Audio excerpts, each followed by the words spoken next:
Hello, we want to look at chapter 9. Chapter 9 is about radio receivers. So the aim of the chapter is for us to understand radio receivers and be able to identify block diagrams that make up a radio receiver. So you should be able to analyze a radio receiver, and at the end of the chapter, we're going to describe what we call a superheterodyne radio receiver. So a radio receiver, how does it work? When we transmit our signal from a radio transmitter, it is propagated in free space, and then our signal is then received by a receiving antenna. That receiving antenna will have to convert the information received to usable information, for example, audio signals. So the antenna is what intercepts the electromagnetic wave or the propagated wave. So this signal is then converted to an alternating current by your antenna, which is then fed to a radio receiver. The receiver now demodulates our desired signal. It extracts the desired information from the signal received by the antenna. Filters are also used, or we can use a tuned LC tank to select the desired signal whilst eliminating undesired signal. Amplifiers are also needed so as to increase the signal power for our received signal. So the function of a receiver is to select the wanted signal from the signal picked by an antenna. An antenna will simply pick several signals. So our receiver then will select the signal that we want from many signals that would have been received by an antenna. And then the second function for our radio receiver is to extract the intelligent. It's actually demodulation. Then lastly, we need to amplify to provide sufficient power for us to drive the loudspeakers. So here we've got a basic receiver. We've got our antenna here. Our antenna will receive signals from the radio waves. And then L1 will then transfer the electric signal to L2. L2 and C1 form what we call a tank circuit. This tank circuit will select the wanted signal from the several signals picked up by the antenna. After we've selected our signal, diode D1 will act as a diode demodulator. It will demodulate our signal, and then our signal is fed to the earphones. This signal is not amplified because we need little power to drive the earphones. So in this receiver, selection is obtained by C1, L1. The diode D1 is a non-linear detector, which means it's a demodulator. It extracts the audio frequency signal plus a number of other components which is passed through the earphones. A loudspeaker cannot be used because there's no sufficient power. We might need several stages of amplifiers in order for us to drive the loudspeaker. So this circuit has now been modified as follows. After we receive our signal from the antenna, we do what we call selectivity by the use of L2C1 tank and then demodulation. So D1 will demodulate. Capacitor C2 will shunt any high frequency signal that are not required by any high frequency signals. Remember, our audio frequency is a low frequency signals that result from demodulation. And then C3 will block any DC component coming from this end so that it doesn't upset the bias of the transistor. R1 is for biasing the transistor T1. So after we demodulate, so this whole part D1, C2, C3 forms the demodulation part. Then T1 will amplify our signal. So the wanted signal is selected by L2C1. C2 bypasses the RF component, which is the high frequency signal from the demodulation. C3 prevents any DC component from reaching the amplifier and upsetting the bias. So further increase in sound power delivered by the receiver could possibly be provided if a second and perhaps a third stage of audio frequency gain is employed. So we can actually cascade the amplifiers so that we can increase our gain. So there are two problems with this kind of scenario. The signal to noise ratio is poor.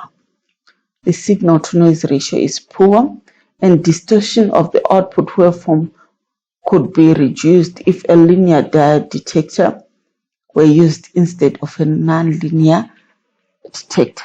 Nonlinear detector introduces some form of distortion. So for a diode detector to work efficiently with little distortion, the RF voltage applied to its terminal should have a peak value of about 1 volt. Otherwise, for any voltage less than that, this detector won't be able to work. So to overcome those problems, we have what we call a tuned radio receiver. A tuned radio receiver has got a SIM. We've got we're introducing an amplifier before demodulation, and then our audio frequency amplifier. Then we drive our loudspeaker. So we've introduced an RF amplifier in this case. So a better method of increasing the audio frequency power is to employ one or more stages of RF gain. Remember, we said that for a diode detector to work, we need at least 1 volt. So in order for us to achieve that, we are amplifying our signal using an RF amplifier before demodulation, and then we can have our audio frequency amplifier. The tuned radio frequency, the wanted signal is selected by the tuned circuit of the RF amplifier. So the tuned part is coming from the tuned RF amplifier, as we learned in chapter 5 of amplifiers, that an RF amplifier has got an LC tank which provides selectivity. The sufficient RF gain is provided, a diode detector can be employed. If not, some form of nonlinear detection will still be required. The detected output is then fed to an audio frequency amplifier to the level necessary to operate the loudspeaker. Okay. So the shortfalls of a tuned radio receiver is that it is then important to know that TRF suffer from poor adjacent channel selectivity. It cannot discriminate against the adjacent channel because the Q of the tuned circuit changes with frequency. This problem is compounded by the fact that TRFs are simply a chain of amplifiers, each tuned to the same frequency followed by a detector. Okay, if you still remember, when we looked at amplifiers, we talked about increasing the gain by cascading amplifiers. When you cascade amplifiers, which is what we are calling here chain of amplifiers, we end up resulting in what we call a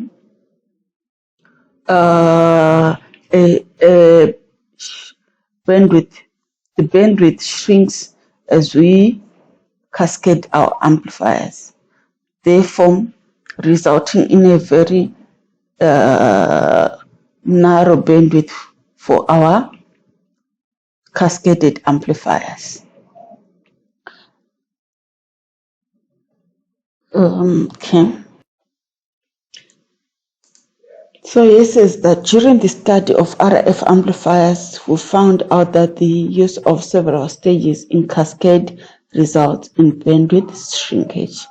So because of those limitations, we're now going to look at what we call a superheterodyne radio receiver. A superheterodyne radio receiver.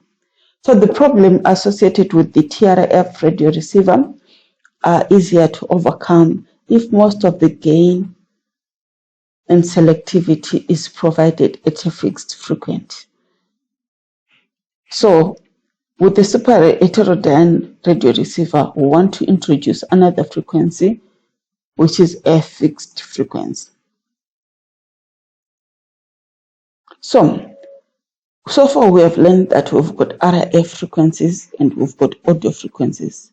In our superheterodyne, we're going to introduce what we call intermediate frequency, which is IF frequencies, intermediate frequencies, IF. So at this frequency, which is the IF, is where we're going to provide most of the gain and selectivity of our receiver.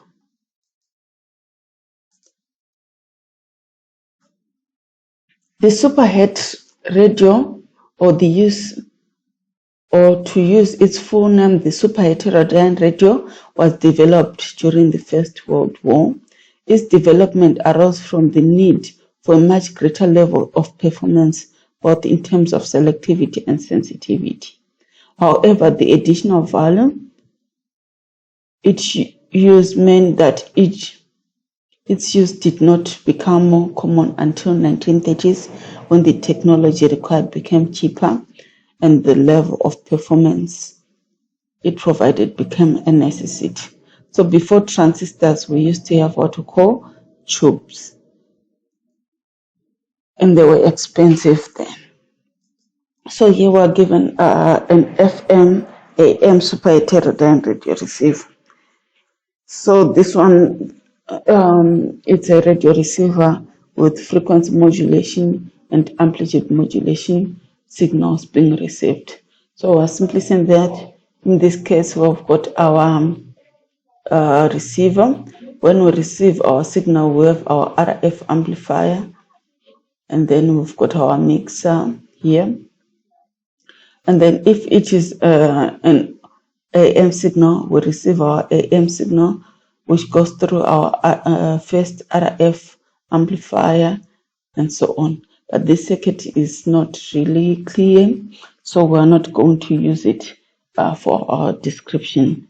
So we're going to use another circuit, but this is just showing us that we can have both an FM and AM superheterodyne radio receiver.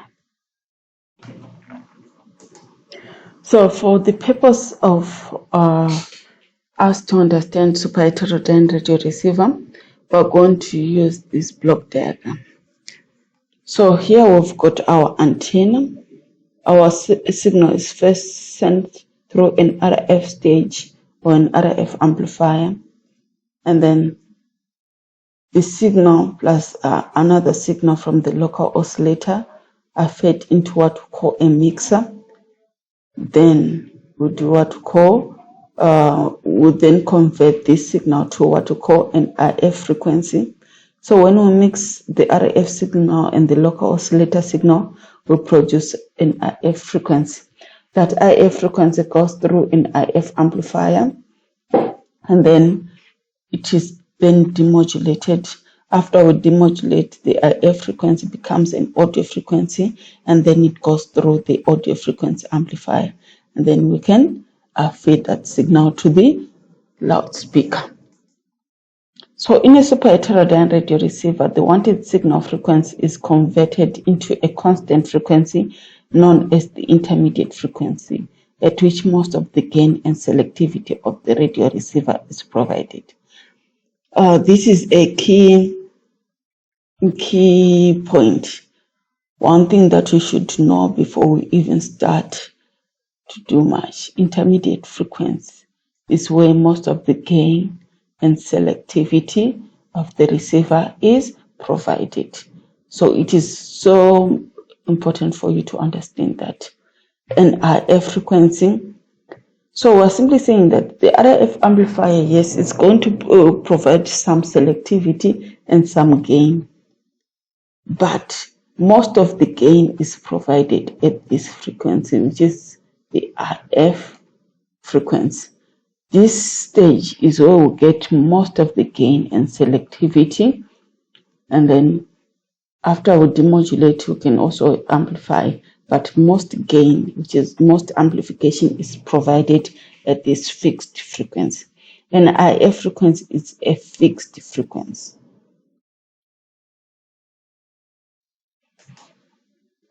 So mixing and the superheterodyne. So let's learn about the mixing. The idea of the superheterodyne receiver revolves around the process of mixing. Here, an RF mixer is used to multiply the two signals together.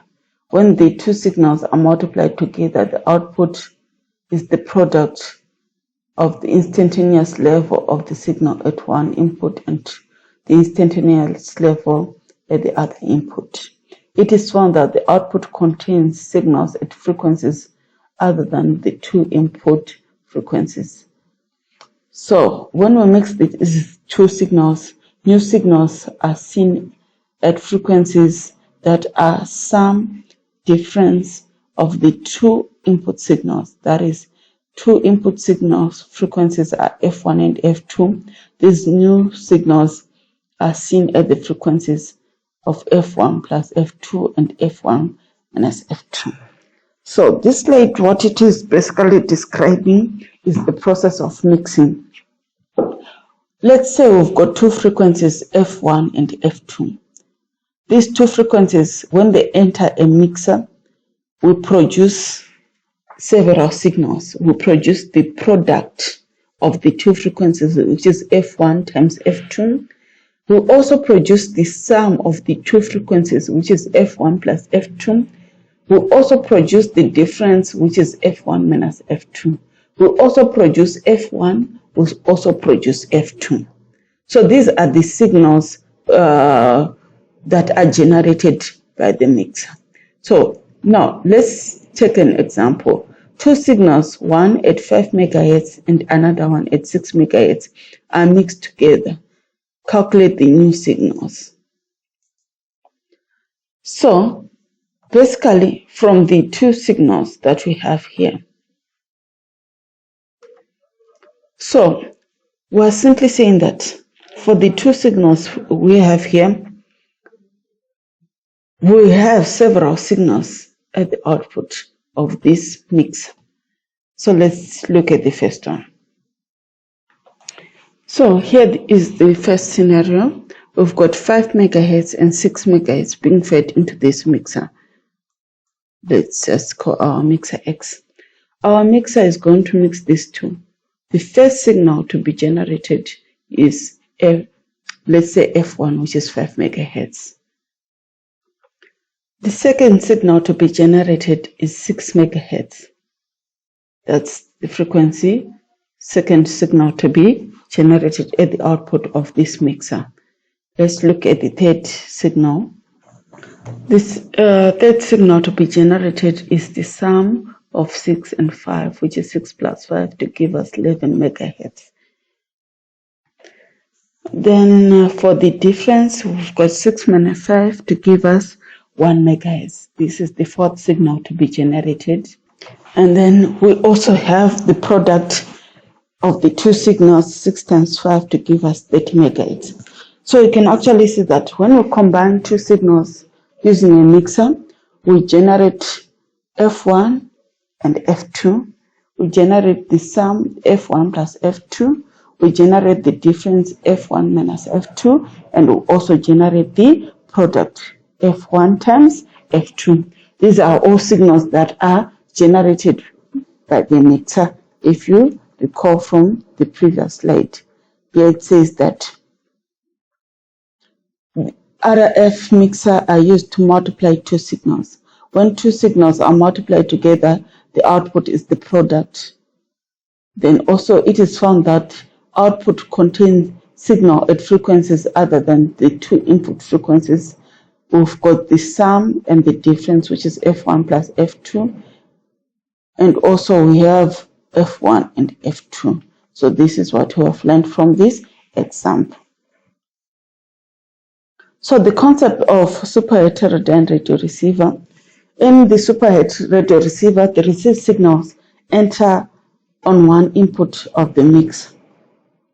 And then a locally generated signal local oscillator signal is fed into the other. The result is the new signals are generated.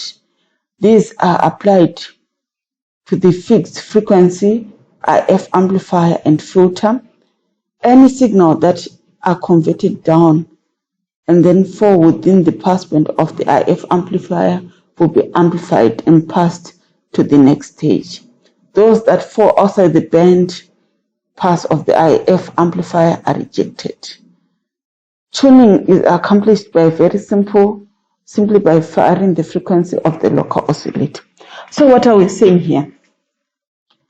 We are simply saying that after all those frequencies are generated, like we have seen in the previous example, the selectivity of the IF amplifier will only select the frequency of the IF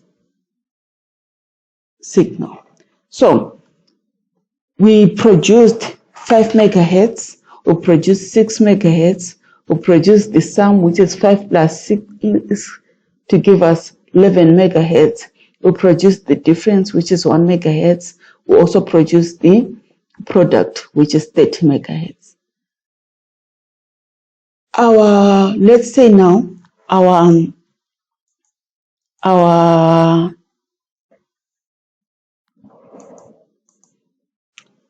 IF, like you are given here, our IF is a 1 megahertz IF amplifier.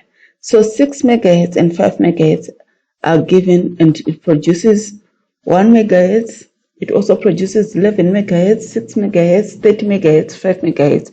Those are all the frequencies that at this point.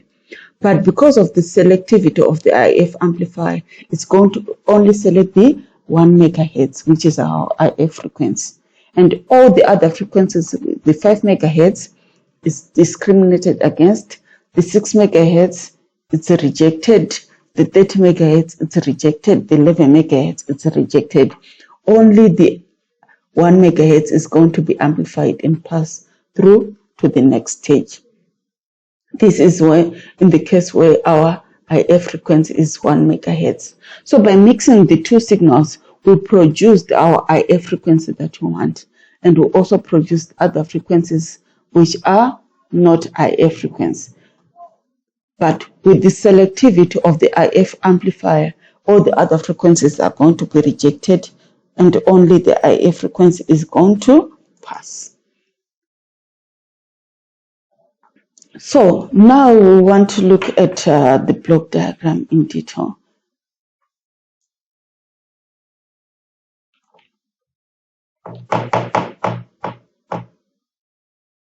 If you still remember. So we're simply explaining the concept of mixing. So now I want to start and explain the block diagram, starting from the RF stage, which is the RF amplifier. From that, we're going to look at also these other stages in greater detail.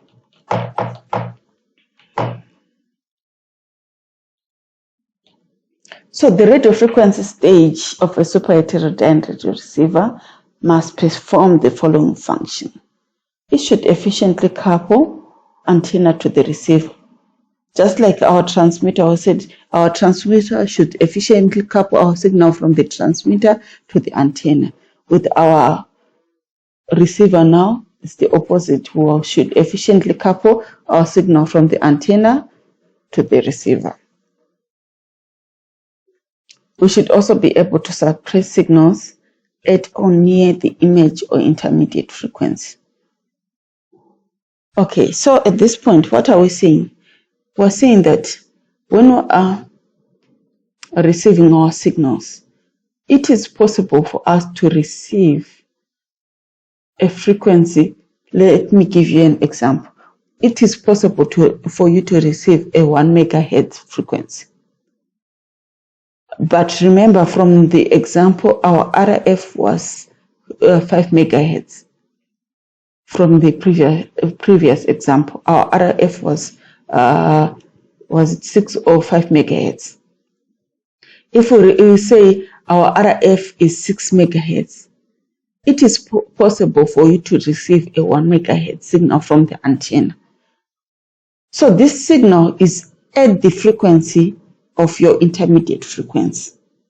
So the main purpose of the RF stage is to block this 1 megahertz frequency so that it does not reach the IF amplifier.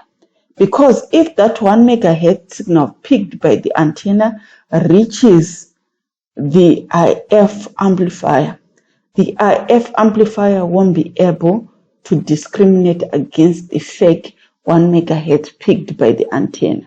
Remember, we want our 1 megahertz after we mix our RF, which is 6 megahertz, and our oscillator signal, which is the 5 megahertz, to produce the 1 megahertz. But in case our antenna picks a 1 megahertz frequency, it becomes a problem because that frequency won't be able to be discriminated by the selectivity of the IF stage. We're also going to look at what we call image frequencies later on. The other purpose of the RF stage is to provide gain at frequencies in excess of about 3 megahertz. So basically our RF amplifier or RF stage should amplify our signal to provide a gain for this given bandwidth. It should operate linearly to avoid product of cross modulation. So our amplifier should provide gain and should operate in the linear region, and it should have sufficient selectivity to minimize the number of frequencies appearing at the input of the mixer that could result in intermodulation products lying within the passband of the IF amplifier. So it should also have selectivity. Even if we are simply saying that our IF stage has got selectivity to discriminate against a greater number of frequencies, it is also necessary that we just minimize this number of frequencies reaching the input of our IF stage. So at frequencies of about 3 megahertz or so, the noise picked by the antenna is larger. The noise picked up by the antenna is larger than noise generated within the receiver itself. An RF amplifier will amplify the antenna noise as well as the signal to produce little, if any, improvement in the signal to noise ratio. We're simply saying that we're not going to filter much of noise at this stage. Most of the selectivity is going to be provided at the IF stage. At higher frequencies, the noise picked up by the antenna falls, and then an RF amplifier also permits the use of 2 or more tuned circuits in cascade with the consequent improvement of image response ratio. So we're simply saying that most of our RF stage will pick our signal, also pick the noise signal, and we're not going to do much about that. We're going to just receive that signal as it is and then feed it to the next stages.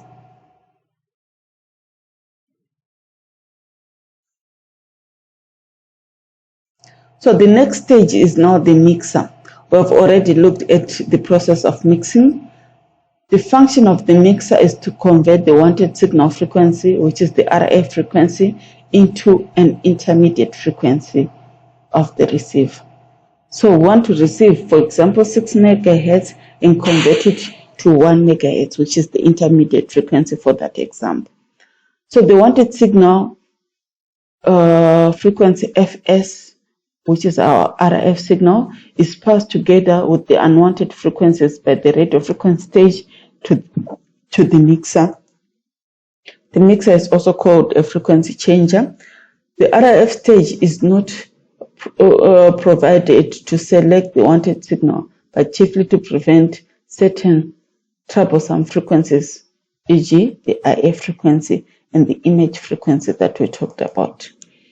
The process carried by the mixing the signal frequencies with the output of a local oscillator, selecting the resultant different frequencies. So amongst the newly generated frequency, a component of the sum and difference of the wanted frequency. Remember, we're mixing the local oscillator signal, which is termed FO, and the RF signal here, which is termed FS. So it produces the sum and difference of the two signals, and also it produces the products of the two frequencies and so many other frequencies, as we talked about looking at the mixing stage. Then now the local oscillator is just an oscillator. We've learned about oscillators. The local oscillator must be capable of tuning to any frequency in the band to which the receiver is tuned, plus the intermediate frequency. Okay, so what are we saying? We're saying here that, remember, we said that the IF frequency is a fixed frequency. The IF frequency is a fixed frequency. And our IF is taken as the difference between the local oscillator signal and our RF signal, FS.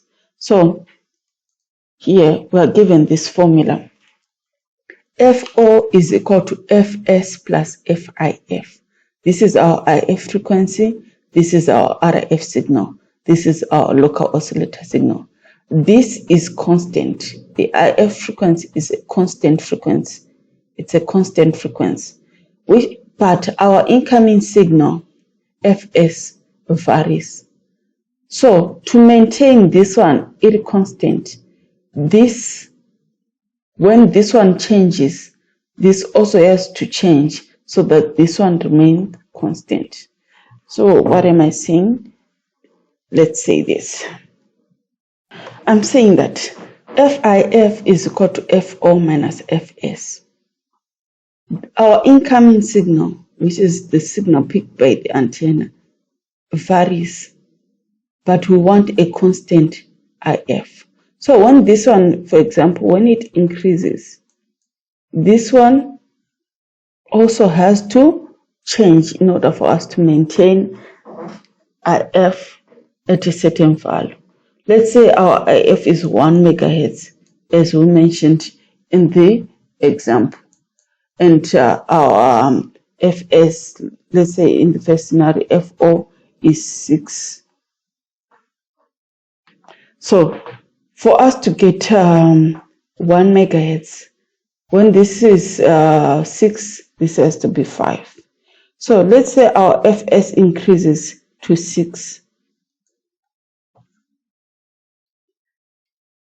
This also has to increase so that the difference remain equal to 1. So to maintain the difference, 7 minus 6 should give us 1. In the case of where FS decreases, let's say FS becomes 4, FO should decrease to 5 so that we maintain our FF being equal to 1. So the ability, yes, the local oscillator must be capable of tuning to any frequency in the band which the receiver is tuned. So changes in our FS should cause FO to change so as to maintain a constant FIF. The ability of a receiver to remain tuned to a particular frequency without drifting upon the frequency depends upon the frequency stability of the local oscillator. So the local oscillator should be stable and should be able to tune and follow any changes in FS. Receivers operating at one or more fixed frequencies can use crystal oscillator. And you can use an automatic frequency control to cause changes in FO due to changes in FS. So basically what I was describing using the values, when FS is 5, FO should be equal to 6 so as to maintain a difference of 1. When FS increases to 6, FO should increase to 7 so as to maintain our FIF being equal to 1. So those changes is basically what we call automatic frequency control. The variations that are occurring due to the change in FS are what we call automatic frequency control. You can either use that or the frequency synthesizer to have those changes that we talked about. The frequency stability of a receiver should be good enough to ensure that tuning of the receiver will not drift from its normal value. So this is the operation of the local oscillator stage. Then the intermediate frequency stage, the IF stage. The IF stage, the main purpose is to provide most gain and selectivity of a radio receiver. If we are going to have so many amplifiers connected in cascade, we'll have them at the IF stage because it's a constant frequency. Because of the constant frequency, it is easy for us to amplify that signal than to amplify our incoming signal, which can vary in terms of frequency. The difference FO minus FS is known as the intermediate frequency, and it is selected by the intermediate frequency amplifier. The intermediate frequency is a fixed frequency, and this means that when a receiver is tuned to receive a signal at a particular frequency, the local oscillator frequency is adjusted so as to correct the difference obtained. Like we say, if our FS changes, FO has to change so as to maintain a constant IF. The amplified output of the IF amplifier is then applied to a detector stage. So now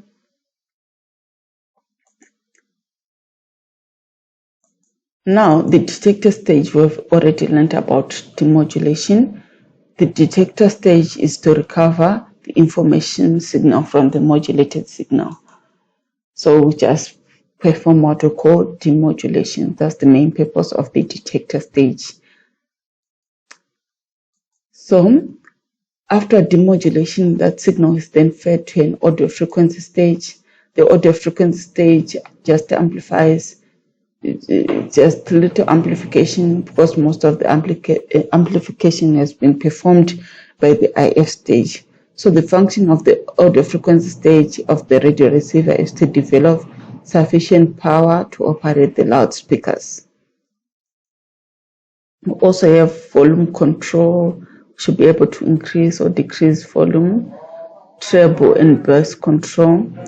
Also may need what we call a squelch or muting facility.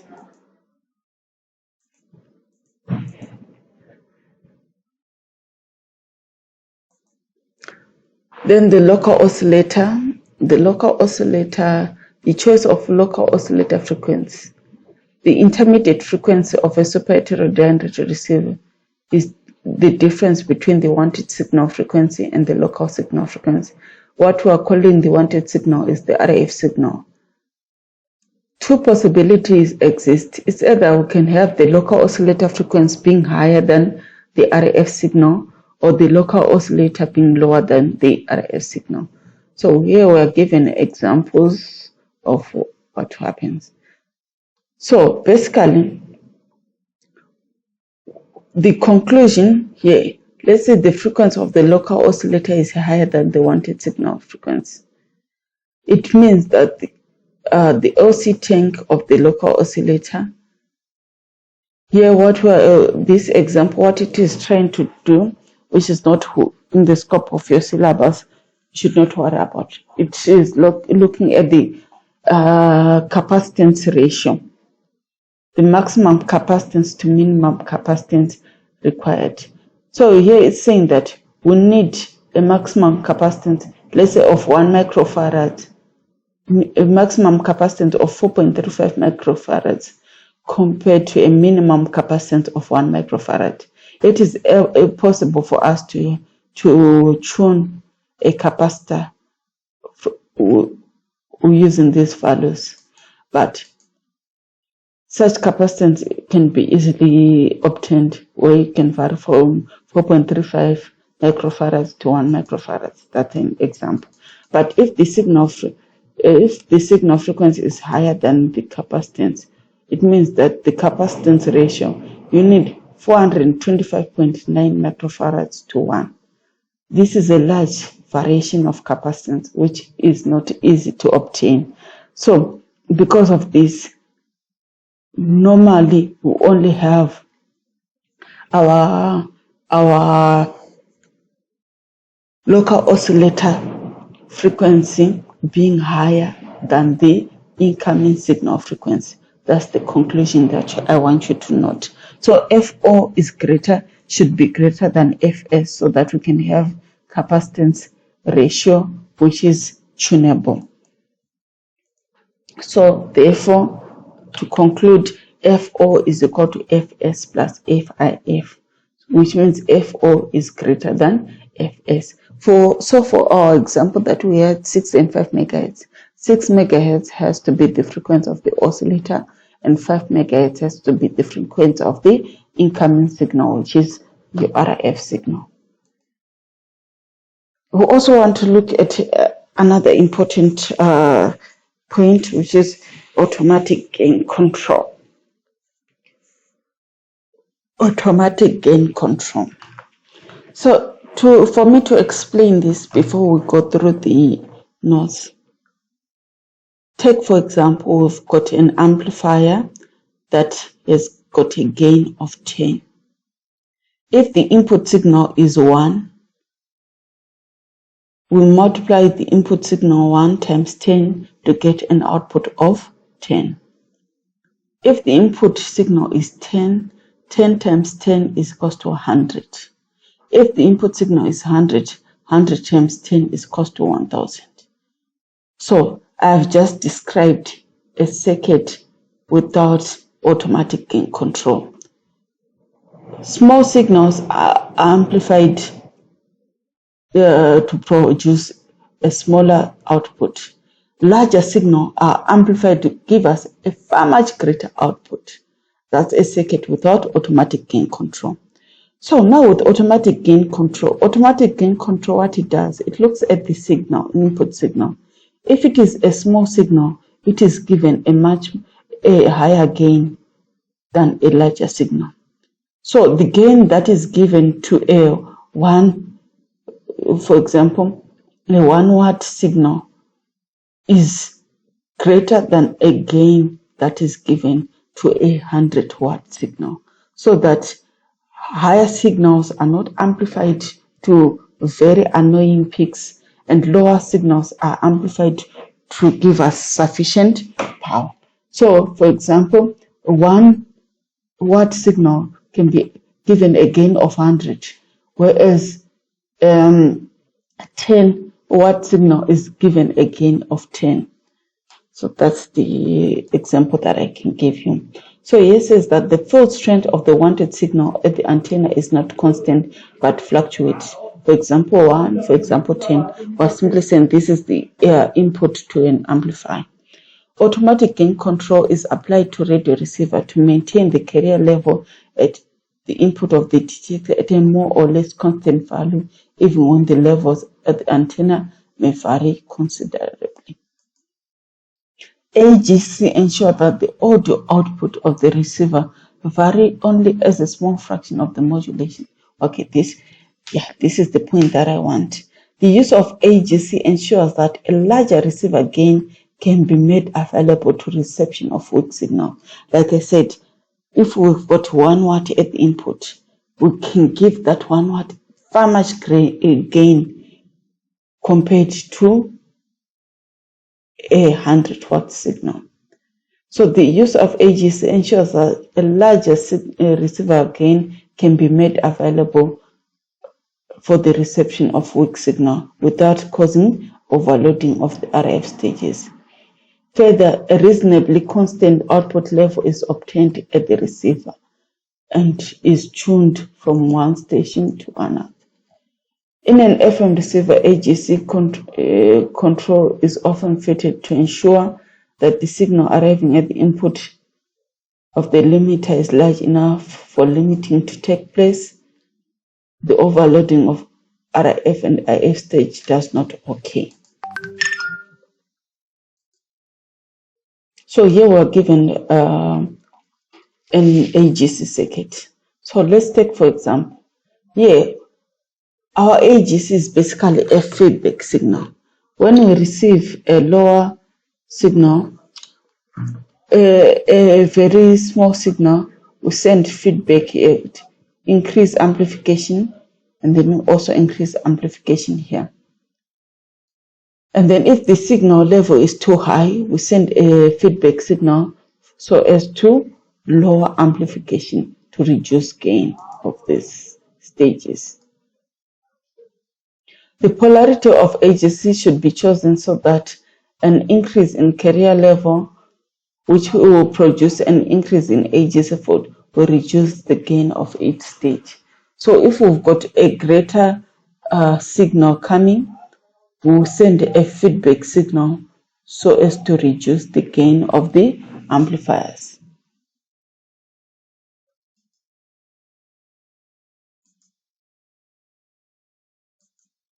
So this is what AGC does. Without AGC, 0 will be given little amplification, 1 will be given moderate amplification, 100 will be given higher amplification. So the relationship is linear, as you can see.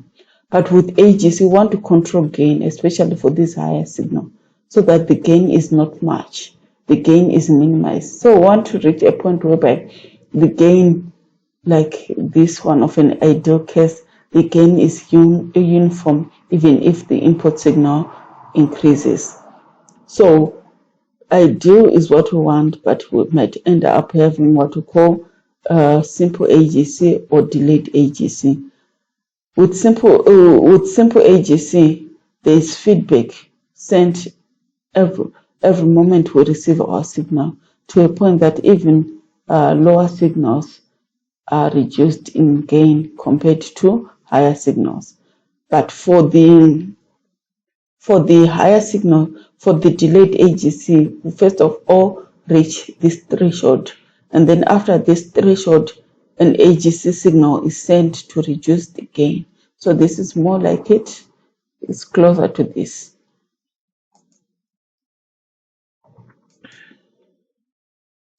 So this is just describing the simple AGC and the delayed AGC.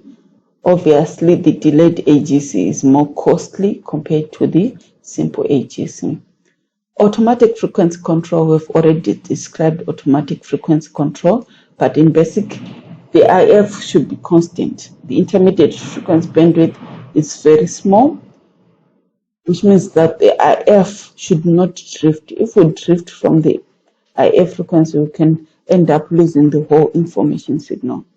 A relatively small percentage error in the IF frequency may lead to the wanted signal being wholly or partly rejected by the selectivity of the IF amplifier. So some necessary frequency stability can be obtained, so by having what we call the automatic frequency control. Automatic frequency controls ensures that our AF remains constant by varying FO when FS changes. Okay, now I want to look at interference. We once mentioned image frequency interference. What is image interference? So we say that an antenna can pick several signals. The antenna can pick several signals, our wanted signal and many other signals which are not wanted. So here it says that no matter what frequency a superhet radio receiver is tuned to, there's always another frequency that may produce the IF frequency. This other frequency is known as the image frequency. So we're simply saying that we've got this other frequency, which when we mix it with our local oscillator signal, will produce our IF. But this is not the wanted signal. It's another frequency that has got the capability of producing the IF.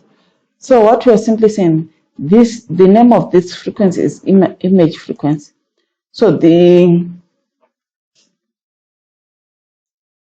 Fi is the IF.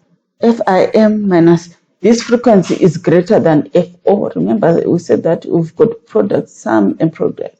So if this image frequency is mixed with the local oscillator frequency, the difference of the two produces the IF.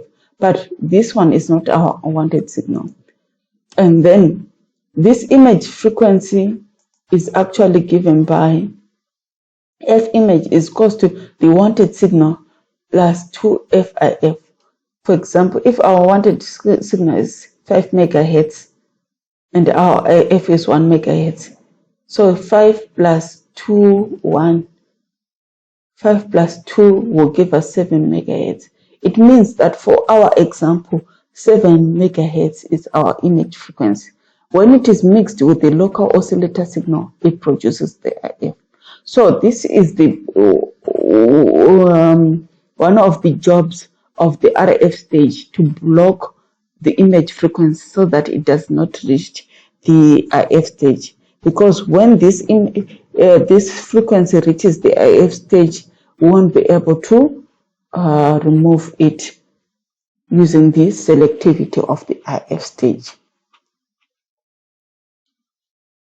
The image signal must be prevented from reaching the mixer because it will produce an interference signal.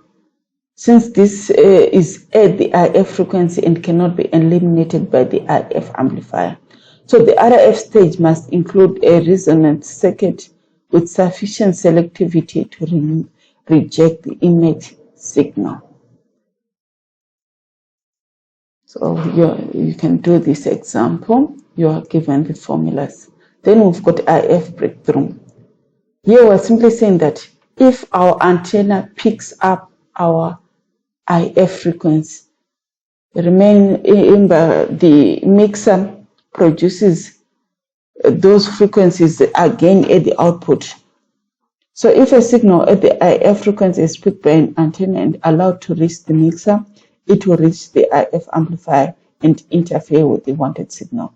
So again, the purpose of the RF stage is to block this IF frequency so that it doesn't reach the IF stage, because we won't be able to discriminate against it.